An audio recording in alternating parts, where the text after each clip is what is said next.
Female student killed by mob for blaspheming the Prophet Muhammad in Nigeria.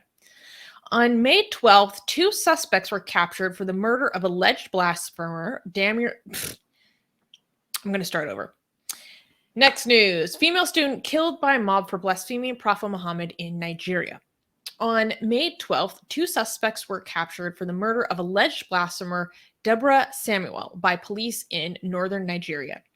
A police spokesperson explained that a WhatsApp group was being used by students of the Shehu Sagari College of Education, wherein an Islamic piece was posted, which Deborah, who is a Christian, criticized. Allegedly, her voice message that she sent in reply contained blasphemous statements against the Prophet Muhammad. Deborah was attacked by a mob on her college campus, which led to her death, and her body was then set on fire. Even though security was present during the incident and tried to defend her, they were overwhelmed when the students began throwing sticks and stones at them. The footage of the gruesome event has gone viral, where her lifeless body can be seen before and after being burned. Many perpetrators can be heard yelling Allahu Akbar while her body burns. The college has announced that they have closed the school indefinitely after the quote-unquote rampage. Okay, so what I've heard is that the person who accused her of this was just trying to get revenge because he was turned down. Is that the case? I haven't heard that. I haven't seen that reported in like news websites or whatever. Mm-hmm. So have you seen anywhere? First of all, this shouldn't matter, but unfortunately we live in the real world. Was there a blasphemy, or was this just an accusation? Because what seems like Nigeria is becoming more and more like Pakistan when it comes to blasphemy. Yes. Because it seems like you just take people out by just accusing them, like even if they haven't blasphemed against Prophet Muhammad, especially if they're Christian, you could just target them by accusing them of blaspheming Prophet Muhammad. What I also heard is that she, the way this started was she like thanked Jesus for making her pass her exam or something, and that offended a whole bunch of people. Have you seen that, or am I missing? I haven't heard that, but on what I've been reading online, I have not really heard a description of what her message was at all. They're just like, there was an audio message in which she blasphemed, allegedly. But maybe there are other sources that give you more detail. I haven't been able to find that. Is it me, or is Nigeria is getting a lot worse recently? Is it just because we're highlighting the news more, or do you think Nigeria is actually getting a lot worse when it comes to religious tensions? I mean, I don't know. Maybe I'm wrong. Maybe the tensions were worse before, but it's like a very tense area because we have half of the country being Christian and the other half being Muslim. So, and this happened in the north where it's majority Muslim. And they have Sharia courts. Nigeria is a place where Christians are very, very much at risk. Very much at risk. Having religious tensions in a country where it's majority Muslim is one thing, but having a lot of Muslims being this sensitive about blasphemy in a country where there's this many Christians makes a recipe for, civil war, even like internal struggle and violence to a level that could cripple a country, which is so tragic for a country like Nigeria, because Nigeria has so much potential. Nigeria is the major country in Africa where it could be one of the countries that lifts the entire continent. But both because of its the educated people that they have, and also because of the population size, and because of how open they are to technology and innovation. It has so much potential, but it's being crippled by this insane religious identity struggle fundamentalism between Christians and Muslims, and now also Shiism is entering the game as well, thanks to Iran. Yeah, Shiism is basically becoming another movement in Nigeria because of Iran's commitment into spreading that in Nigeria. But it's a mess. But yeah, go on. What are you going to say? Oh, I think So this happened in northern Nigeria, and what is so disturbing to me is that this happened on her college campus. Like these were her fellow students who did this to her, which is very similar to what happened to Mashal Khan in Pakistan. And um this drives me. I don't even have words. So I was looking for updated news about this story, and I saw news stories talking about there were protests over this. I was like, oh, okay, let's read about this protest. It's good to see people standing up and saying, oh no, we don't like this. We're protesting against this kind of murder. No, they were protesting in front of the police station to free the suspects. They were demanding that the police turn the suspects over to the crowd. Wow. Because it was like unjust that they were detained by the police. So they're like, this was the rightful killing because she was blaspheming. Why are you arresting them? So the people were demanding the freeing of the murderers. Yes. Again, very similar to Pakistan. Yeah. God the kind of attitude, it's very similar. This is so insane. Yeah. But okay, so I understand, like, yeah, so the Asian American is rightfully pointing that there was a civil war in Nigeria, more than, I think, 40 years ago or something.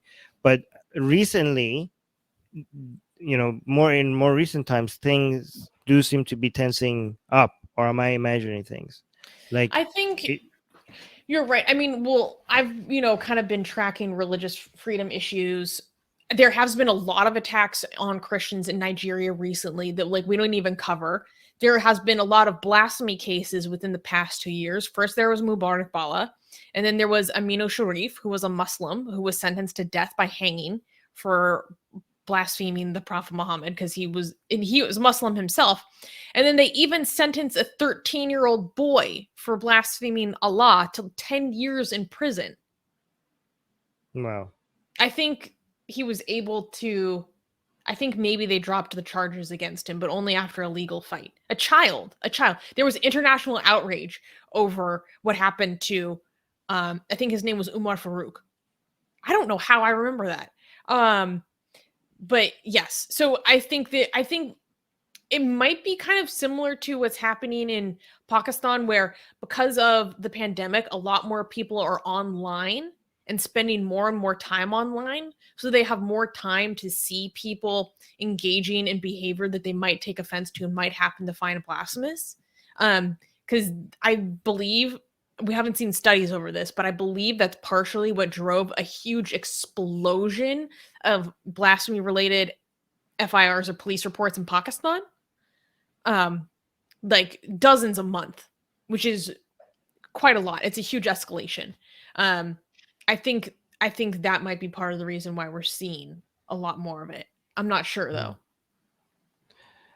Forever Stormy saying, under Islam, can you blaspheme against Jesus since he is also in Islam?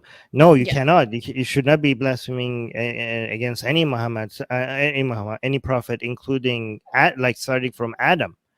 Like even insulting Adam, who's a prophet in Islam, would be blasphemous. But the sensitivities are not the same. No. Like if you go out and like, oh, I hate Prophet Noah was a, I don't know, swear word. People are like what? I don't think people would be this mad. Like the main people. Well, in Iran, remember what they did to that teacher because he said that Jonah, the prophet Jonah, wasn't swallowed by a whale? They executed him. So it depends. Sometimes there is that sensitivity over other prophets. Yeah, but that was like legal. So they were like, we're just following the books. But when it comes to people just losing their mind and seeing lynching, red, yeah, just like, oh my god, like emotionally driven. It's either Muhammad or Hussein or Ali or Fatima or something like that. It's not just. But yeah, you're right. In Iran, they executed a man for simply saying Prophet Jonah was not swallowed by a fish, and they were like, okay, you, I guess, have to die, which is crazy. Here's another comment. Forever Stormy saying, yeah, go ahead, read. Oh, Stormy is saying Nigeria is doing what Sudan did. They don't learn from others. Right. And here's another comment. And Sheikh is saying women are getting targeted a lot now, mostly from rejected stalkers. Yeah, a I'm lot telling, of there are many yeah, that times it is men who are jilted, and this is what they take revenge. That happened to a woman, a 26-year-old woman in Pakistan named Anika. okay. So if you're a woman in Sentenced to Nigeria, death for it. It's crazy. guys, like you are basically now a sexual target for any man. You know, in Pakistan or in Nigeria, what is like if I say like, "Hey, I like you, come sleep with me," and you say, "Can you say no?" Or I'm like, "Hey, I could just accuse you of blasphemy if you tell me no." Like, isn't that like a kind of like a gun that you could hold on any woman's head? Because that I've heard that this is what happened here. She rejected a man. I don't know if that's the case. Okay, so that's what I've heard. Confirm it. Let me know if that's confirmed or not. But technically, that's like the mere accusation of blasphemy. Like this wasn't investigated. Nobody knows if she even blasphemed. She might No. have not blasphemed. The mere accusation was enough for her to be killed by a mob. So what is it for you? Like if you have anybody could just like use this against anyone else. I Hmm. don't know. As long as they Interesting. have some shred of evidence. For the woman in Pakistan, Anika, they had WhatsApp messages that he pulled up from her. So if you have like prior communications with someone and then later you reject them, like you better be freaking worried about what you had sent them. What did you talk about? Did you talk about anything controversial? You better hope not. Yeah. Like you don't know what people will do. It's so scary. The only way to no, no, never mind. I'm not gonna say that. Were you gonna make a joke? No, I was gonna say like what? Okay, I'm not suggesting anybody do this, but no, never mind. This could get Okay. weird. Yeah. I'm gonna I'm gonna trust your judgment on that one. Yeah. Okay. Hey guys, if you're a fan of Blasphemy and Sexy Callie, like me, then you need to be sure to subscribe to our newsletter, link in the description below.